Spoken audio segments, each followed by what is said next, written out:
Major injury updates coming up for the Broncos. We have some huge news just regarding participation in practice, how players are coming along, folks coming off of IR, all that good stuff. Reinforcements are on the way with the Bo news. Broncos fans are looking desperately for some good news to come out this week, and we have some to talk about while getting ready for Championship Sunday. I'm Sebastian with Broncos Digest. Welcome back, everybody. And Mark's been, doing some awesome job with a lot of duo interviews and all that good stuff. I'm here to kind of keep y'all updated on what's going on with the injury report. We'll definitely do a game preview, Mark and I, probably either tomorrow or Saturday. And but first things first, we got to know who's playing in this thing. And it's good news. I mean, most of y'all probably know what we're talking about, but in case you don't know, there are four main players that we want to talk about today, and all of them are crucial additions to this group that is going to be playing to go to the Super Bowl. First things first, though, we do have to shout out our sponsor. Before we get into the rest of today's show, this video is brought to you by Koshi. If you download Koshi using the link in the description and use code DIGESTNFL, you're going to get $20 when you trade your first 100. Koshi is the largest prediction market in the United States, and on their platform you can trade yes or no on real-life events such as sports, elections, news, really everything you can find on Koshi. Now, whether you're in California, Texas, or anywhere across the country, Koshi is now live in all 50 states. For sports fans, we can trade on game outcomes, playoff chances, or player performances, all on a regulated market where you can cash out at any time. Looking ahead here for the NFL schedule, we can look at the number one pick odds on Koshi, as a Fernando Mendoza is skyrocketing right now, but Dante Moore, you never know what could happen with the NFL and their odds on the first round pick. We can also pick an out-of-the-bucket option and go with Arvell Reese. This is genuinely a smarter way to use your sports and news knowledge, and you can close positions whenever you want. Again, download Koshi with the link in the description and use code DIGESTNFL to get your $20 bonus. And with that being said, let's just jump right into it. So the big news everyone's talking about, J.K. Dobbins is back at practice. He has now had 2 days in a row practicing Wednesday and Thursday, looking very good for possibly ramping up to playing on Sunday. It's been teased for a while now. We've been talking about it, and he is there practicing. It is still limited. They're still limiting him in practice, but all things are looking really exciting for him. And then the next part, Pat Bryant and Troy Franklin practiced for a second straight day as well. Pat Bryant was upgraded to full participation in practice today. It has a lot of people worried because this is a concussion that he's working through, or at least the concussion protocol that he's working through.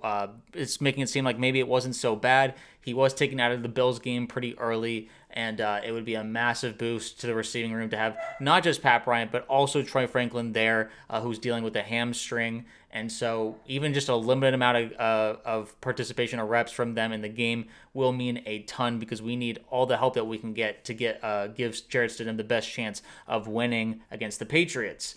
So this is the full injury report here. Pat Bryant, again, it was limited on Wednesday, but then full on Thursday. The ones that are limited right now are J.K. Dobbins, Alex Forsyth, and then Troy Franklin. And we also upgraded Luke Wattenberg to full participation. We took him off of IR earlier this week, which means that we will have our starting center probably back for this game. And when it comes to starting centers and the offensive line, these guys are first in the league in basically every PFF category, the best offensive line, which is going to be a huge hurdle for the Patriots. I mean, they've been going up against one of the worst offensive lines in the league in terms of the Texans, and a really banged up offensive line with the Chargers. This is going to be a much different thing for them to tackle, or challenge for them, because you're going from two of the worst offensive lines to the best offensive line in football, not just the AFC.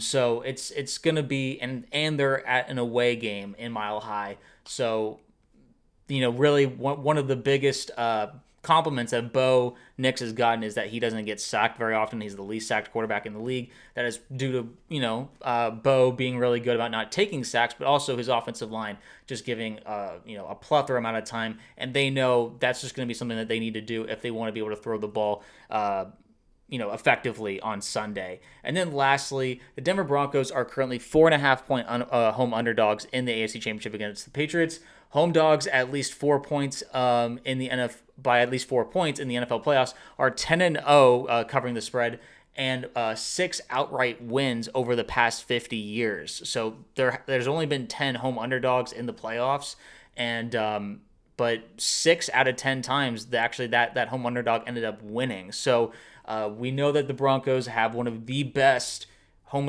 field advantages in the league, and not just with the altitude, but the crowd noise is crazy. We had Garrett Bowles say that this past game against the Bills was the loudest he's ever heard Broncos country. It's only going to be louder this time around with a trip to the Super Bowl on the line. The last time we had the AFC Championship game in Denver was also against the Patriots, so familiar territory for Broncos country in that sense. This team, both teams are relatively young and inexperienced, so there's going to be, my guess is, some sloppy play. It's going to help to have some experience like a J.K. Dobbins come in. Now, I don't think he's ever played in an AFC Championship game before, but that's not to say that his experience wouldn't be a very welcome thing, because it's going to be a lot for RJ Harvery and McLaughlin to hold on their shoulders. So having this guy back who was I think he was leading the league in rushing yards before he went out with injury. It's a massive boost. No matter how much he's able to play, just having him in the lineup is going to be just amazing to see, and a welcome addition back. Broncos country has they were saying that no matter what, even if he doesn't come back this year, we have to re-sign him for next year because he's only on a 1-year deal. And now we still get to see him play at least one more game, very likely. Again, not confirmed, but very likely. I would say, Dobbins has been teasing it, winking it. Sean Payton, same thing. He made a point to he's not commenting on injuries as of right now. I'm sure that once the final injury report is released on Saturday, we will be able to discuss just fully what the game plan will be and who will be available. But again, Pat Bryant being full participation, he was wearing a Guardian cap, which is definitely for the best when you're dealing with concussion. But it's going to be hard to tell any player to sit out a game where a chance at the Super Bowl is on the line, especially when reinforcements are much needed with a backup quarterback taking the reins and taking his first snaps really in 2 years. The speed of a preseason game for Jarrett Stidham versus the speed of an AFC Championship game, like a deep playoff game, it's just one of the biggest jumps in the level of play that you can ask for. The good thing is, again, we have the best offensive line to protect him, and hopefully we have a good-to-go receiving core. Now, this isn't the best receiving core in the league by any means, but it's serviceable by a lot of stretches. Courtland Sutton will be ready to go. Pat Bryant, Troy Franklin, Lil Jordan Humphrey, Marvin Mims, all these guys.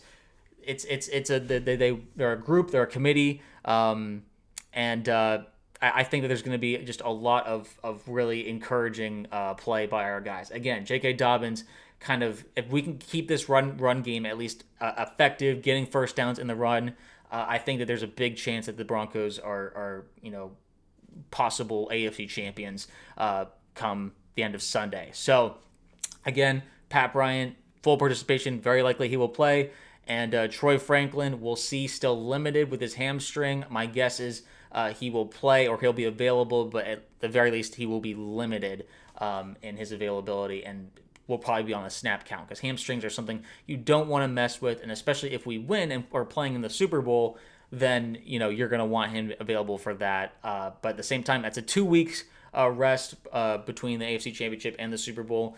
So you're definitely going to want to empty the tank for the AFC Championship game and then recalibrate if you're able to make it to the Super Bowl. And then Wattenberg, we are, upgrading the best offensive line even more is just awesome. It's not like we needed a huge upgrade, but we've had some injuries at center.